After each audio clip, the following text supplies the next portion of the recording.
আচ্ছা উৎপলদার লেখা একটা গান শোনাই প্লিজ, আমি তো বলতেই যাচ্ছিলাম যে তো একদিন লিখেছে এরকম, লিখে আমাকে শোনালো।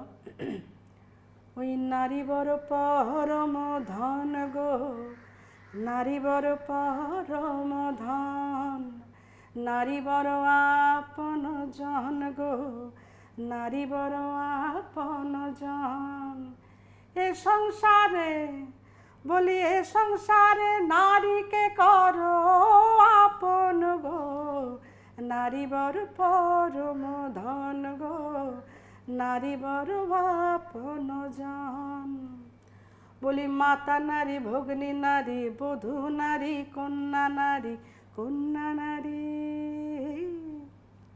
ওই মাতা নারী, ভগ্নী নারী, বধূ নারী, কন্যা নারী, কন্যা নারী। নারী কত রূপে জগত করেন বরণ গো, নারী বড় পরম ধন গো, নারী বড় আপন জন, নারী বড় আপন জন গো, নারী বড় পরম ধন। আহা হা হা। গল্প জুড়ে